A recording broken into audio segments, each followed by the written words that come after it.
Hello and welcome once again to The Blueprints. This is Canada's Conservative Podcast. I'm your host, Jamie Schmale, Member of Parliament for Haliburton, Kawartha Lakes, with new content for you every single Tuesday, 1:30 p.m. Eastern Time. Don't forget to like, comment, subscribe, and share this program. Tell your friends, too, to download it on platforms like CastBox, iTunes, Google Play, and Spotify. Happy 2026. On today's show, we are talking about Canada's goal of energy independence and supplying the world with that great energy we have so abundantly. To talk about this and so much more, we bring on the youngest Member of Parliament in the Atlantic Caucus. Hello to Jonathan Rowe, the Member of Parliament for Terra Nova, the Peninsulas. Thanks for coming on the show. Hello, thanks for having me. Congratulations on your big election win. This is the first time you've been on the show since that time, and a whole 12 votes. Yeah, it was a small win, but a big victory. So originally I lost by 12, did a recount, and we won by 12. So it was a small margin win, very efficient. But what's even the big part of that win was my district's been Liberal since 1988. So for the first time in almost 40 years, wow, it's we're getting that flip. So it was a big win and a big flip. Nicely done. Well, congratulations for that. I'm sure that was a hard work effort on your behalf and the behalf of your team as well. Absolutely. We had countless volunteers just pounding the pavement, knocking doors, making phone calls, and wouldn't be here without them. So one of the big things that's happening all across the country, but I'm sure on the Rock especially, cost of living. Cost of living and the fact that this country could be more productive than it is. Many stats show that in terms of our GDP, we're one of the dead last in terms of growth, actually making stuff in this country. There's a graphic here showing that our affordability crisis is linked to a lack of productivity. I'm sure you heard that at the doors in your area. Oh, yeah.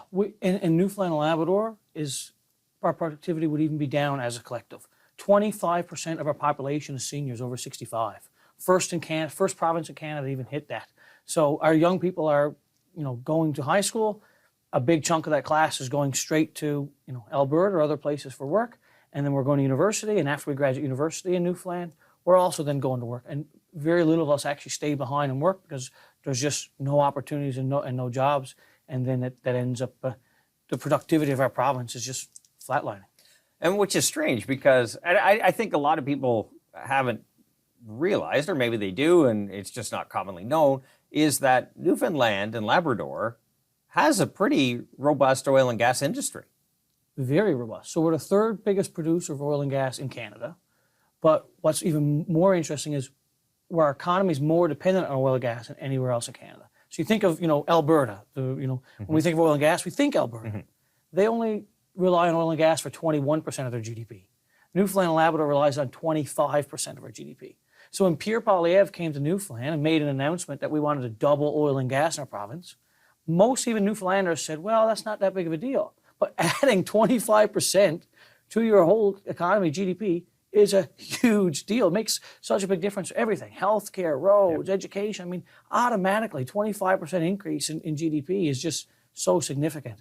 And we've got a lot of potential there as well. We've got more oil and gas undiscovered than we have discovered in our offshore industry. That bodes well for the future, especially if we can figure out a way to get our product to additional markets, not just the United States.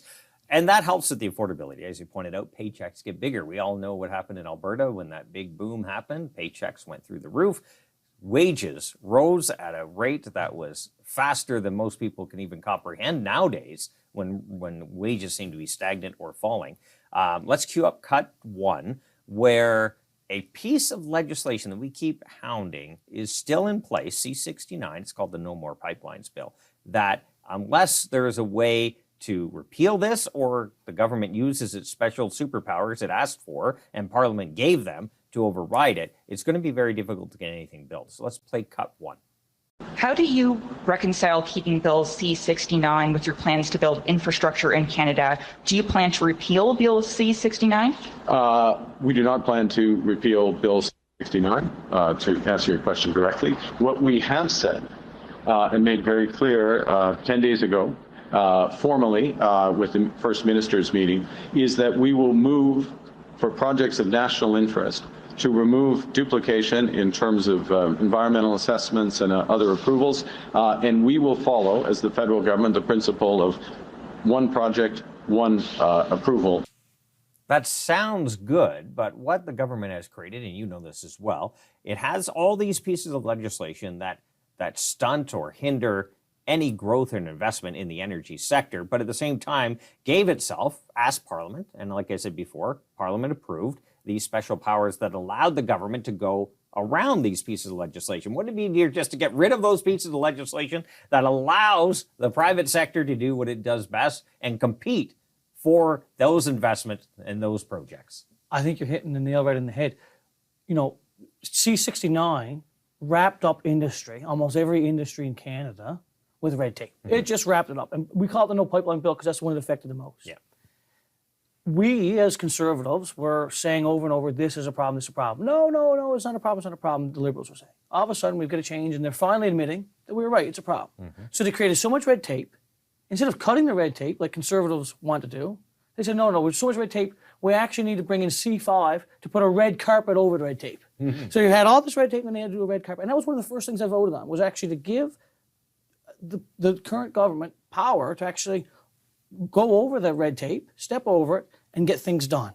And the thing is things still aren't really getting done. Things are saying it's getting done, but it's not. And if it's not one thing on one side of the country, it's another thing in another. So, you know, no doubt the big talk is pipelines. Oh, will we do a pipeline, will we not? Well, it's foolishness, because Newfoundland and Labrador oil and gas industry doesn't even need pipelines. So pipelines are important, but what's foolish is the talk about, oh, we can't get our oil to market because, you know, there's a province in the way, or there's someone else in the way, or there's issues in the way. We don't have those issues in Newfoundland. So what do? They came in and created more issues. They brought in C49 and said, okay, if you invest billions of dollars into offshore Newfoundland, and we decide this is a marine protected area at any given point, we can stroke our magic pen, and you got to float away, just like that. So not only does that just open up the window for corruption. I mean, if I don't scratch your back every day, you can strike that pen and get me. So not only is the temptation for corruption it just grew exponentially.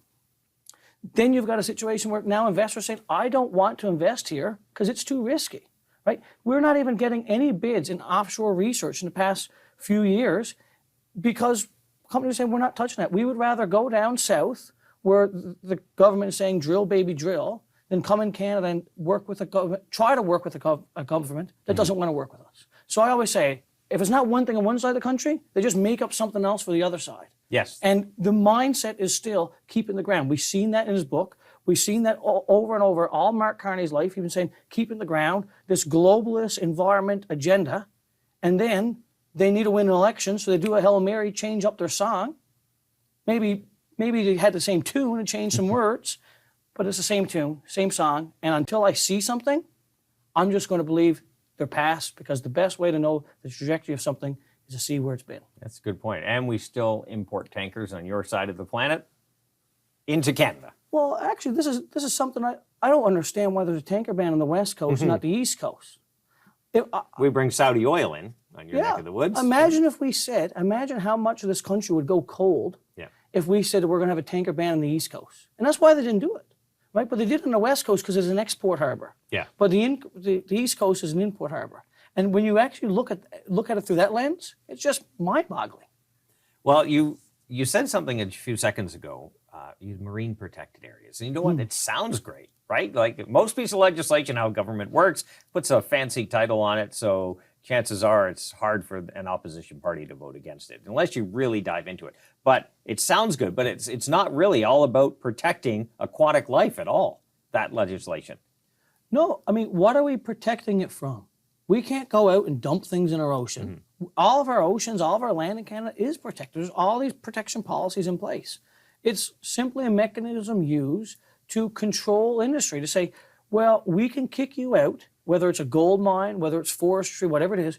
We want to just let you know that we can kick you out of this country and shut down your industry at any given moment. So you better keep scratching our backs. And it is opening the door for massive corruption in Canada. Of course it is. All right, we have a few graphics here, and we got another cut. This is Mark Carney again. Let's cue up cut 2 here. Pipelines are boring. Play cut 2. One of my questions was, is this pipeline going to come? So so boring. It's not actually. It is. For, It is. for No, a but it big part is. of the It is country. because it's. Look, there is Showing this up to whole that world. party. Okay, hands up. Who's working on the pipeline in this room? Okay. Isn't Right. that a problem? No. Look at all the variety. Like, Nav, like, does your, like, will have a much bigger impact on productivity in this country. To your point, command and control of the economy. Yes, and she asked, "Isn't that a problem?" I wonder how many people in that room were unemployed. Yeah. Well, Right? judging by that room and that crowd, they're probably all connected to government somehow. And that could definitely be. I mean, maybe pipelines are boring. We dig a hole, we put it in the ground, we bury over it. You can farm on it. Mm-hmm. There's less risks of environmental spills than putting it on trains. Maybe it is boring. It's very clean. It's very good for the environment. Maybe it is boring, but I tell you what's exciting is the jobs that's in place, Exactly. the money that we can be made, right. the reaching our potential that we have below our feet. That's the exciting part. The pipeline might be boring, but the economic excitement of that is what should keep Canadians excited. I would think so. We got a few graphics. Let's throw up the graphics. What we talked about before, the major projects. Still, we've only seen a handful of projects, get approved, but most of them were already in progress already. Most already had shovels in the ground. So it wasn't as if there were these projects that were announced. It was like, wow, this is going to be great. Well, they were already approved, most of them. So let's cue up cut 3. We had the Prime Minister go to Alberta, sign a memorandum of understanding with the Alberta Premier about a potential pipeline out to the BC coast. BC Premier says, basically over my dead body. We'll see what negotiations happen. This was a few weeks ago, granted, and things change all the time. So hopefully, for the sake of those workers in those provinces, I hope this goes forward. Let's play cut 3. Speaking of Canadian interest, this Prime Minister opposed the pipeline from Alberta to the Pacific, just like his Liberal predecessor blocked that same pipeline. On Thursday, he'll make one of his grand announcements, waving around a meaningless so-called Memorandum of Understanding. If it's anything other than a public relations ploy, why won't he say, on what date will construction begin on a pipeline from Alberta to the Pacific?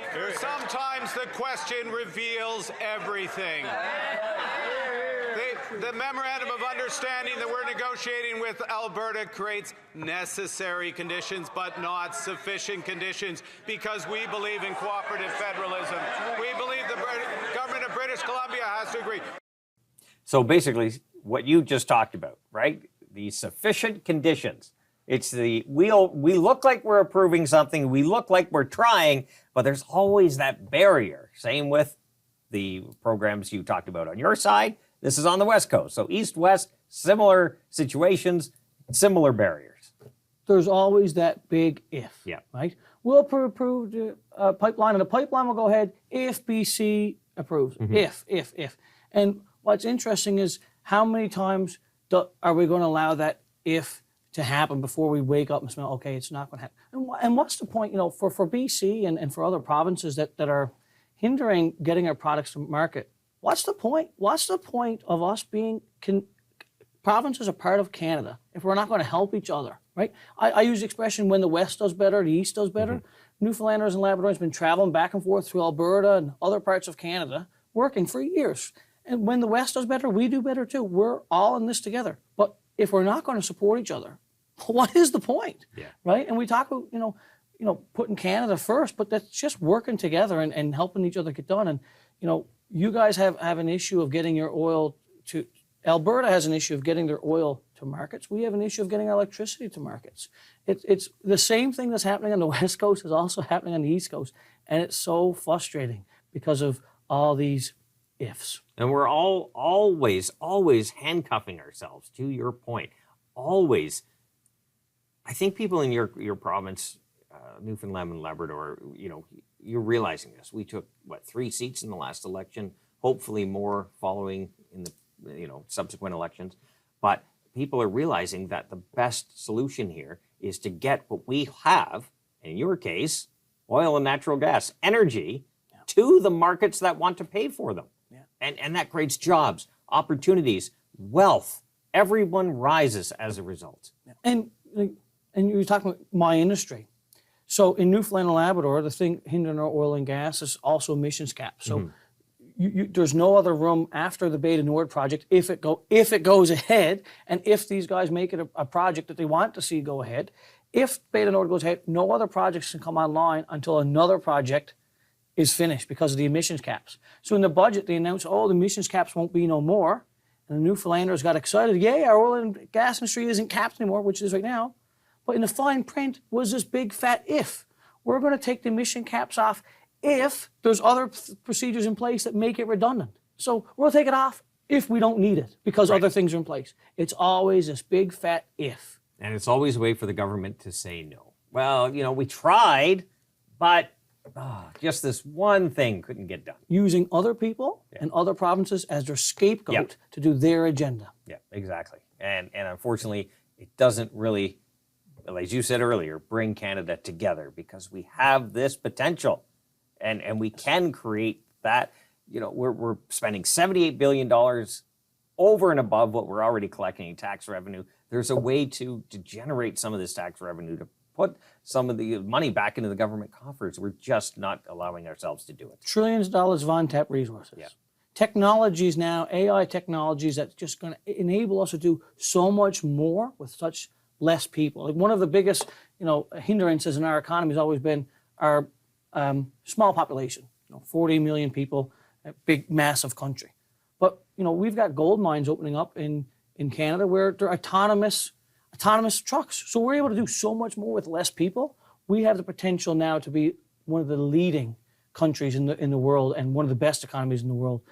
And there's no reason why we can't be, such as Norway with trillions of dollars in reserves, not $1.3 trillion in debt. That's a very good point.